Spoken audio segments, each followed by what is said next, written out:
Olá, meus irmãos, graça e paz, Deus abençoe a sua vida. Sejam bem-vindos a mais um podcast aqui da SGM, AG1000, e a gente tem conversado bastante sobre algumas coisas, dúvidas, perguntas e respostas. E nesse momento, né, você que está aqui entrando no nosso ambiente, e é um prazer receber vocês aqui. A gente está com o pastor Moisés, que é o nosso secretário-geral de missões, e nesse momento a gente vai ter a oportunidade de conhecer o pastor Moisés, né? Muita gente te conhece, mas aqueles que não conhecem vão conhecer hoje, né? Bom, pastor Moisés, seja bem-vindo e espero que esse momento seja um momento proveitoso para todos nós, né? Obrigado, Pai do Senhor, a todos. É um prazer estar com vocês aí e louvamos a Deus por esse mecanismo que nos permite estar mais próximos, às vezes mesmo estando distantes geograficamente, mas estarmos próximos em comunicação e podemos estarmos juntos. É um prazer para mim estar hoje à frente da pasta da Secretaria-Geral de Missões, uma área que nós amamos, que somos apaixonados e cremos que Deus tem algo a fazer e estamos nos dispondo a sermos parte disso e instrumentos também nas mãos de Deus. Amém. Bom, pastor Moisés, né? Eu o conheci, né? Na verdade, o conheci não, ouvi falar e o conheci por informações e tudo quando você estava na época, acho que já no seminário e depois já a notícia de quando estava no campo missionário, né? Mas sabia porque os movimentos da gente se encontrar, né? Eventos ou alguma outra coisa, então sabia quem era o Moisés, o Samuel, o seu irmão que a gente vê ele sempre grandão, e a gente conhecia mais por causa do seu pai, né? Era aquele conhecimento de ver, de saber, mas não de sentar e tomar um café. Mas muita gente tem dúvida, às vezes, sobre nós, né? Nossas origens, né? E, bom, quem é o Moisés, né? Qual é a sua origem? Onde você nasceu? Eu nasci aqui, a gente está na AG1000, né? Em Petrópolis. Eu nasci na cidade de Petrópolis, sou petropolitano, né? Do Rio de Janeiro. Fiquei aqui apenas até os 9 anos e aí tem muito a ver com a minha história e com a história ministerial, porque eu sou filho do falecido pastor Silvio Correia Coelho. Meu pai foi membro da Igreja Central de Petrópolis, diácono na Igreja Central de Petrópolis, fez seminário.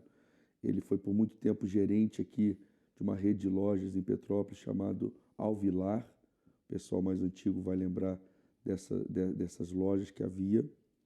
E nesse período mesmo como gerente de loja, ele fez o seminário e ele, no próprio seminário, ele começou fazendo por conhecimento, né? E ali Deus o chamou, o vocacionou e ele então se despertou para a questão ministerial. Partindo dali, ele recebeu um convite, ganhou uma bolsa para fazer um mestrado nos Estados Unidos. Na época em que uma turma aqui de pastores, até de irmãos aqui, foram fazer um mestrado nos Estados Unidos. E meu pai foi muito desafiador. E eu tinha 9 anos de idade, então eu fiquei em Petrópolis até os 9 anos. Meu pai, ele foi, eu considero assim, dependendo do ponto de vista, ele foi doido, né? Mas na certeza de Deus ele foi com muita fé. Era uma época que não havia essa internet, essa imigração como existe hoje, essa facilidade que temos hoje, né, de comunicação e etc. Aquela época da carta que você escrevia, quando chegava o assunto já até mudou. E se a pessoa respondesse, né, demorava também. Então ele foi nessa época, ele foi com muito pouco sustento, ou quase nenhum, e foi pela fé. Então ele fez um mestrado lá, sem saber falar inglês, aprendeu na garra durante o mestrado, com uma família, minha mãe e 4 filhos, Mateus, meu irmão mais velho, eu, a Miriam, minha irmã, e o Marcos, que hoje é o grandão. Sim. Que é já tinha os 4, meu irmãozinho, então? Já tinha os 4. Quem olha o Marcos pensa que ele é o mais velho. Eu tinha 9 anos, o Marcos tinha 5, né? Então, tipo assim, ele já foi com essa família de 4 filhos. Lá ele teve que... aqueles trabalhos informais, porque como ele foi com visto de estudo, né? Aqueles trabalhos de capinar, de cortar grama e tal. Tudo isso paralelo a um estudo de mestrado, paralelo a aprender a língua e gerir a família nesse contexto todo. Mas ali começa experiências interessantes para a gente, de uma questão de outra cultura, né, como herança dessa experiência. Nós ficamos 3 anos lá. Eu aprendi o inglês, né, fluente, fui, de certa forma, meio que alfabetizado ali, ou estudei na escola inglesa mesmo, né, com os americanos, e aprendemos a falar inglês, aprendemos começamos a ter essa facilidade em questão cultural, adaptação, conhecer outras culturas, conhecer outros povos e etc. E ali também nós tivemos experiências de fé incríveis, porque, como eu falei, em algum aspecto meu pai foi doido, no outro ele foi com muita fé. E nós literalmente todas as noites orávamos juntos ali como família, dobrávamos o joelho em volta da cama e pedíamos o milagre que nós precisávamos para o outro dia. E não uma, nem duas, não poucas vezes nós vimos milagres específicos, extraordinários, desde comer uma pizza, entendeu? Até um tênis que precisávamos, outras situações que necessitávamos. Nós vimos Deus suprindo, fazendo milagres, nos abençoando. Então também houve uma experiência de fé muito interessante, muito bacana, esses 3 anos que vivemos lá. Daí viemos para Petrópolis novamente, meu pai, ficamos meio ano. Meu pai foi convidado pelo Bispo Elisiário para a 3ª região, foi nomeado para Assis, 2 anos, Santa Maria, Rio Grande do Sul, 2 anos, São Paulo, ele ficou mais tempo, mas aí eu fiquei 1 ano, e dali eu fui para o seminário interno, onde eu estudei 4 anos, e formando o seminário interno, eu peguei a minha primeira nomeação, fui transferido para a região europeia e fui nomeado para 2 igrejas e um ponto de pregação, 2 igrejas em Portugal, no sul de Portugal, que eram majoritariamente 99% de ciganos convertidos, portugueses, e também um ponto de pregação na Espanha, Ayamonte, na Espanha, que era a fronteira ali de onde a gente morava. Então, a gente pensa às vezes que as pessoas caem de paraquedas em algumas situações, né? E é interessante como Deus constrói, né, a nossa história, a nossa vida, desde esses momentos, né? De criança, de ver a provisão do dia, de ver o cuidado de Deus. E a gente vai observando também a história dos nossos pais, né? Você está vendo o que Deus está fazendo na vida Sim. dele e na vida da família, né?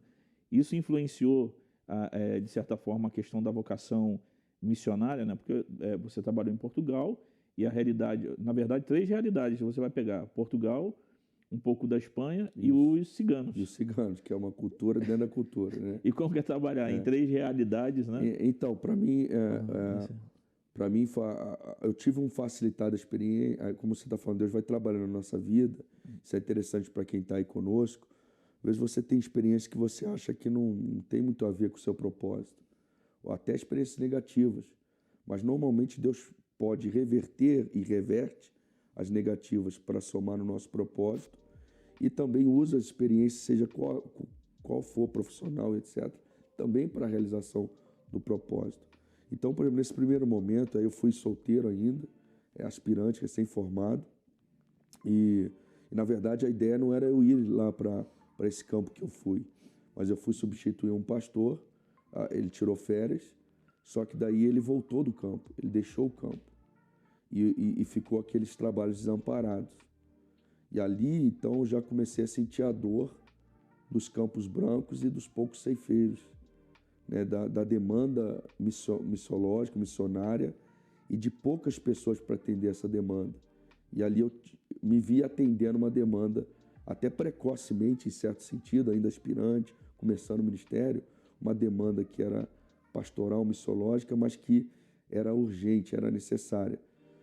Aquela experiência nos Estados Unidos me facilitou na adaptação cultural, porque eu vivi lá naquela época da carta, como eu falei, então era muito, muito difícil. Eu me preparei para uma realidade bem hostil, mas ali com Skype, Messenger, cartões que você liga, eu me vi com mais facilidade de comunicação, então até mais fácil, né, de certa forma, para suportar o distanciamento familiar e outras questões.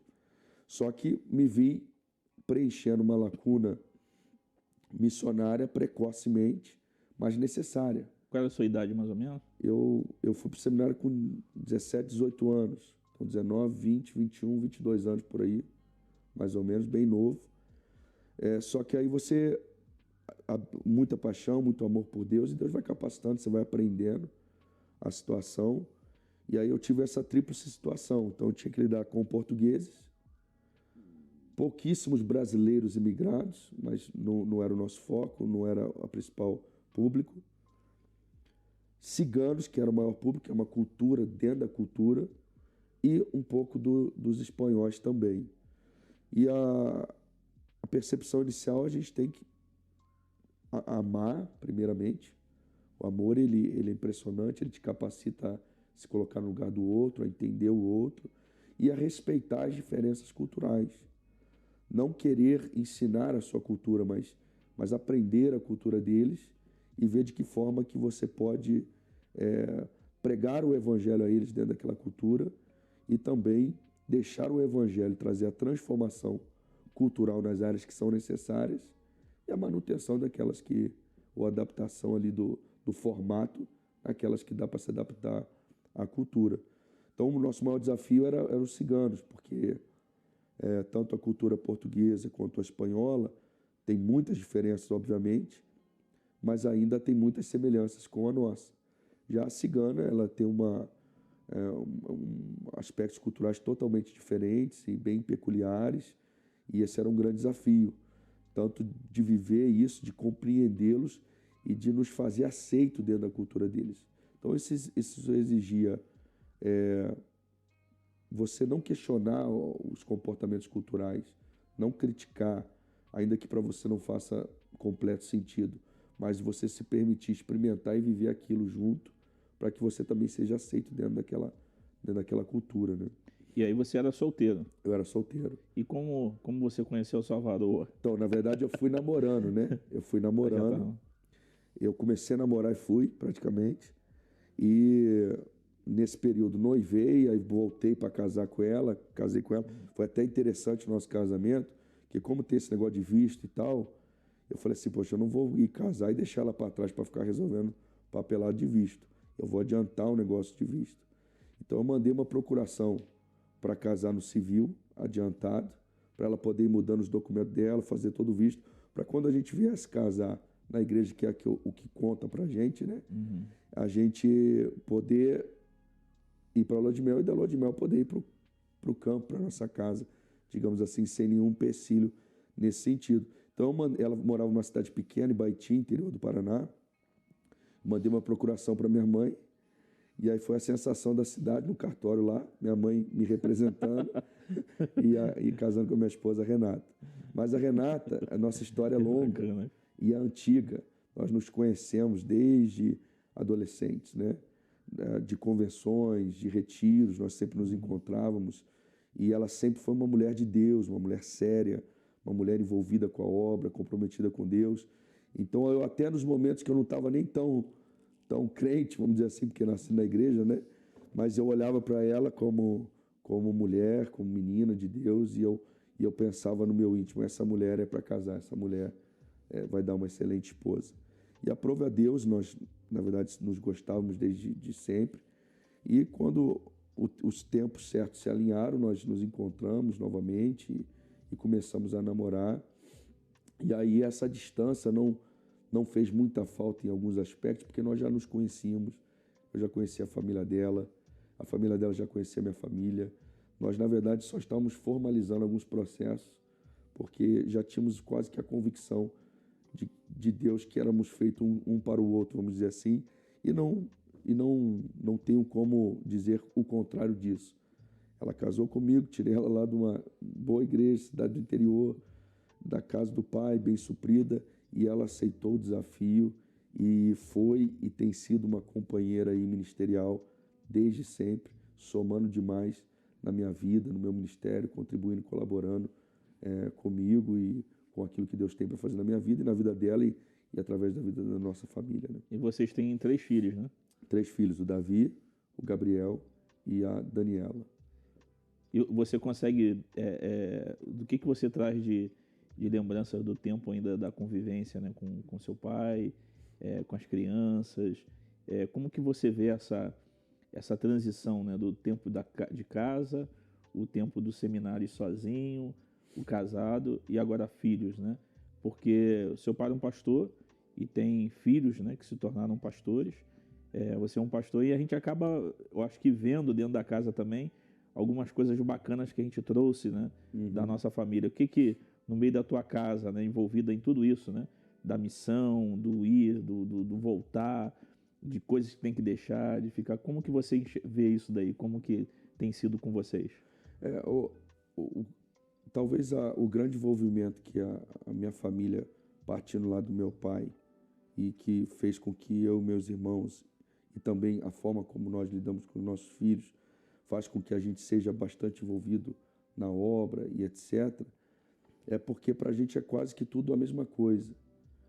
A gente sabe que há uma escala de prioridades, família e igreja e etc., mas para a gente a vida com Deus ela não é bipartida ou repartida ou tripartida.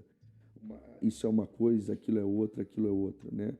A missão tem a ver com toda a nossa vida. Tudo que a gente faz tem a ver com os propósitos de Deus para a gente. Então, por exemplo, meus filhos nunca me impediram de nada. O mais velho nasceu em Portugal, né? O segundo foi concebido lá, acabou nascendo na volta aqui para o Brasil, lá em Maringá, e a Daniela nasceu em Maringá também. Mas tudo que a gente faz ministerialmente, eles estão juntos, eles acompanham. E não acompanham forçadamente, por peso, etc. Acompanham naturalmente porque a nossa vida, ela é uma vida vivida na missão, em missão, fazendo as coisas de Deus, na obra de Deus. A convivência entre nós é bacana. Então, seja onde estivermos, nós estamos juntos como família. E isso é bacana. E eu me recordo que, além do meu pai ser pastor, também tenho tios pastores e primos pastores, uma família que Deus acabou separando para o sacerdócio. Mas meu pai, por exemplo, nunca me falou, você tem que ser pastor, ou lançou essa expectativa em cima de mim. Pelo contrário, né? Eu tinha outros planejamentos, mas o chamado de Deus me alcançou. Mas a verdade é que um dos nossos principais assuntos que a gente tem prazer é falar de igreja, é pensar igreja, é pensar reino, é pensar obra de Deus, é falar sobre as coisas de Deus. E quando isso se torna natural para vocês, se torna natural dentro da casa, dentro da família. Os filhos são criados em meio a esse ambiente. Os amigos que eu tenho são pastores, dentro dos amigos que eu tenho, são pessoas da igreja, e os meus filhos são amigos desses amigos. Então, ao contrário da frustração, que às vezes é colocada em algumas famílias ministeriais, ao prazer, ao benefício, à questão benéfica de fazer parte dessa obra, desse corpo, isso faz com que seja natural. Então, quando a gente enxerga os filhos talvez como um impedimento, um empecilho, não posso mudar por causa dos meus filhos, não posso fazer isso por causa dos meus filhos, não dá para ir por causa dos filhos, e você, sem querer, você projeta isso para eles. E você também desassocia-os daquilo que Deus tem para você. E aí isso é muito perigoso, porque aí eles vão vão crescendo desassociados, e aí depois chega um momento que você quer conectá-los e não consegue. Agora, quando eles fazem parte desse todo, para eles é natural, é uma questão natural, eles fazem parte, e eles são cuidados e guardados por Deus também, da mesma forma. Né? E esse retorno para o Brasil, né? Você ficou lá no Sul, se tornou um SD e também um secretário regional de missões. E essa experiência, né? Como foi para você essa do assumir a superintendência, da secretaria regional, as demandas, né, de uma região do Brasil que tem uma demanda muito alta com respeito à evangelização, à pregação do evangelho, à necessidade do crescimento e as barreiras, né?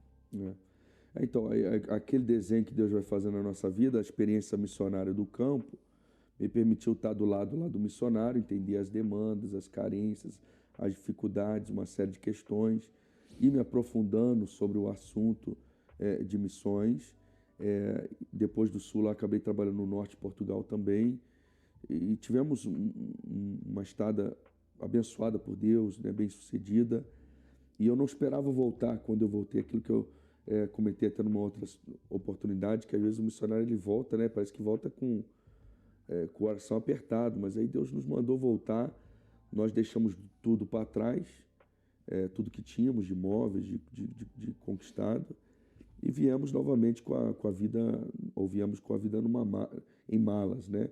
eu com um filho pequeno, esposa grávida, e o Senhor nos direcionou até a 5ª região, uma região também precária, difícil, e ali fomos nomeados para Maringá, começamos a trabalhar, mas sempre envolvido com missões, com o coração ardendo por missões, até que tivemos a oportunidade de concorrer para a Secretaria Regional e assumimos a Secretaria Regional. Encontramos um grande desafio, uma região com poucos recursos financeiros, uma região com muita demanda, ela quase no seu todo é missionária. Então é difícil você falar de missões no meio de uma igreja que é, de uma região que é missionária. Difícil no sentido que eu quero dizer, é mais fácil, mas é no sentido de que você levantar investimento missionário dentro de uma realidade missionária, né? Pedir oferta para missão no campo. É complicado. Só que, surpreendentemente, as pequenas igrejas, os pequenos grupos, eu lembro que chegava a entrar oferta ali, estabelecemos porcentagens, né? Chegava a entrar oferta de R$5, R$3 e pouco, 70, R$10, mas essas ofertas me maravilhavam, porque nós vimos pequenas igrejas que são missionárias chegando junto em missões. E é aí que a gente conseguiu desenvolver alguma coisa. Dentro de uma região tão pequena, tão difícil, tão precária, nós conseguimos desenvolver alguma coisa. E aí na nossa micro-realidade, conseguimos vencer lá um mandato pagando até abono natalino para os missionários, conseguimos trazer os nossos missionários que vieram do Uruguai, com tudo pago para o concílio, conseguimos fazer coisas que até são desafiadoras para uma região com uma condição melhor, mas que foram frutos da graça de Deus, da misericórdia, da bênção do Senhor e dessa fidelidade de uma região que, apesar de pequena, acreditou na proposta, acreditou em nós, acreditou na secretaria, acreditou em missões e nos permitiu fazer algo com um pouquinho de cada um, fazer algo mais relevante. Eu lembro uma vez que um dos nossos missionários no Uruguai, que era um dos campos que está ligado aqui da região, o seu filho teve um problema sério de joelho, era um jogador de futebol, ainda menino, né, tentando a vida nessa carreira, teve um problema sério no joelho e corria o risco de ficar ali seriamente marcado pro resto da vida, né, ou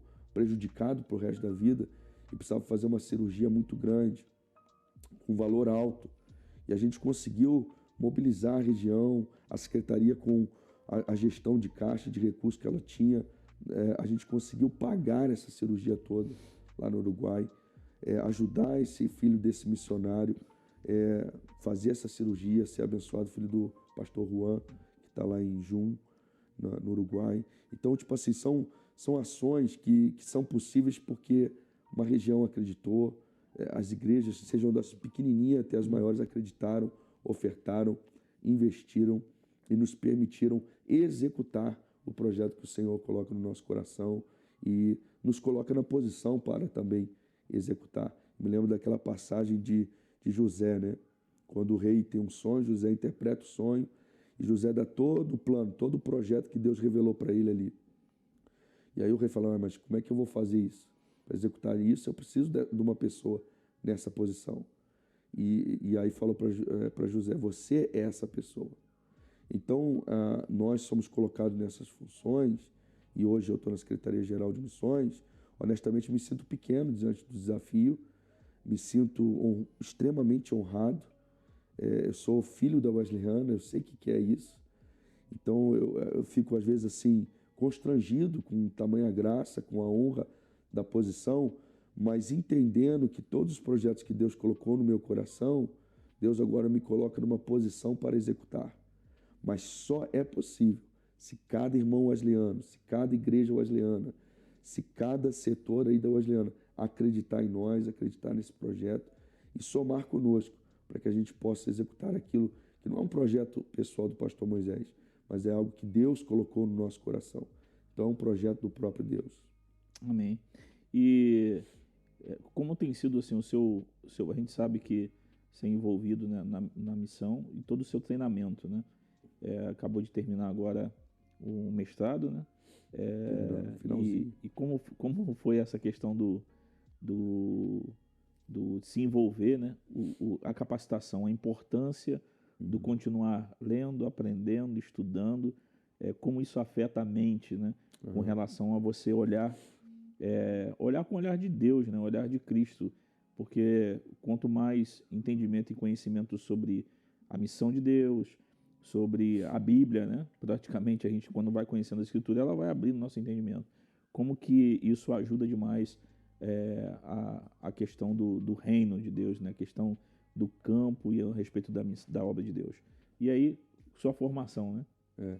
Então, eu fui logo cedo para o seminário interno, né? Saindo na época do terceiro colegial, já fui para o seminário interno, justamente porque Deus trabalhou comigo uma vocação integral, um 8 e 80. Então, me entreguei completamente lá para o internato e tínhamos no seminário interno uma formação muito intensa, né? Inclusive, quem me deu aula de missiologia no seminário que eu fiz, o interno, era o atual secretário-geral de missões da época, o bispo hoje, Roberto Amaral. Então, a aula dele mesmo foi apaixonante. Eu lembro dos livros que ele mandou eu ler, o conteúdo que ele nos passou em sala. Então, eu tive o privilégio de ter um seminário excelente. E dentre os pastores que tínhamos na região, nós tínhamos pastores que hoje são bispos, né?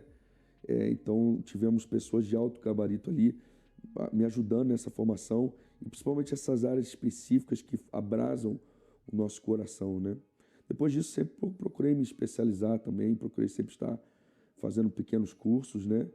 Fiz a convalidação da teologia na Unicesumar, depois fiz uma pós-graduação em Bíblia, pregação, interpretação na FTSA, estou terminando o mestrado internacional em teologia, e tiveram cursos que nos ativam, como Perspectivas, por exemplo, um curso muito excelente, de extrema excelência na sua proposta missiológica.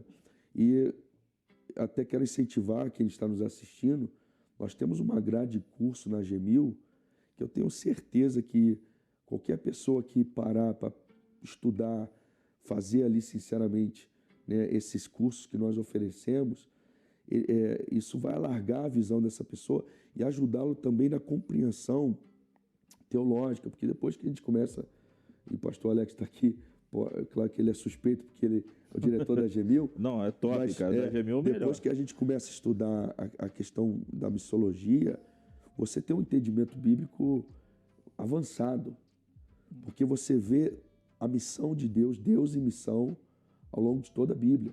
E por mais que você esteja aí e pense assim, não, eu sei disso, eu já sei disso.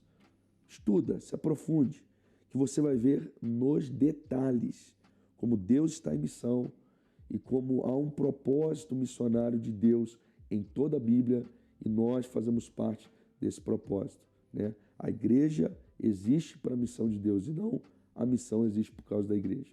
E esses entendimentos, eles mudam a sua vida. Ele muda a sua perspectiva do pastoreio local. Eu ainda sou pastor local também.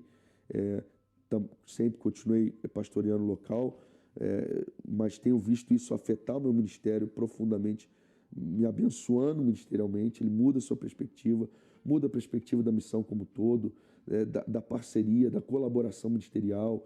Enfim, até os bispos, né, que puderem, se puderem até colocar como taxativo para os obreiros participar desse tipo de curso, vocês vão eliminar uma série de problemas na região de concorrência, de ciúmes, de vaidades, porque a compreensão da missão, inclusive, nos dá um sentimento de coesão, de parceria, de colaboração entre nós todos, né? Uma igreja, um obreiro, um cristão que está sem percepção correta da igreja, do ministério e de tudo isso, quando ele entende a questão missionária, isso ressignifica o ministério, o caminho da igreja, ressignifica muitas coisas, né? E é importantíssimo esse entendimento. Bom, pastor, acho que nem sei quanto tempo que a gente está aqui, mas é muito bacana escutar a tua história, ouvir, né, como que Deus te conduziu até a Secretaria-Geral de Missões, indo numa plenária, num concílio geral e sendo votado e eleito, né, secretário-geral de Missões. E, bom, espero que esteja sendo bênção para todo mundo. Sua oportunidade de se despedir, suas considerações finais e obrigado, né, por compartilhar com a gente a história. Amém. Que Deus abençoe cada pessoa aí que está conosco, cada um que vai ser alcançado por esse vídeo. Nós estamos aí no especial do mês de missões estrangeiras, mês de junho, e nós estamos trabalhando aí a essência do ser igreja, né? Viver essa essência e viver missões. Nós existimos para missões. Nós fazemos parte de um plano maior de Deus e nós precisamos colaborar e contribuir para isso. Então, acreditamos que vai ter algum link aí que te permite também contribuir com missões, fazer parte desses projetos. Nós convidamos você a participar. No demais, eu quero agradecer mais uma vez toda a Igreja Metodista Wesleyana, a confiança do Conselho Geral na pessoa do Bispo Jamir, pela confiança em nós depositada, e oro a Deus para que todos os desejos que Ele tem colocado no nosso coração, Ele nos permita lançar e conseguir executá-los e ver os frutos disso para toda a nossa denominação. E tenha certeza que qualquer avanço que tivermos, qualquer sucesso que galgarmos, não será solo. Depende exclusivamente do seu envolvimento, da sua participação. Cada participação é importante. Então comece agora participando, compartilhando esse vídeo, marcando pessoas aí da sua igreja, marque seu pastor, marque o pessoal do Conselho Missionário, marque os irmãos, marque os diáconos, os presbíteros, compartilhe com os seus familiares e vamos fazer uma grande obra aí para Deus, participar da maior colheita de todos os tempos que Deus tem reservado para a nossa geração. Deus te abençoe. Amém. Um abraço. Fiquem com Deus. Paz.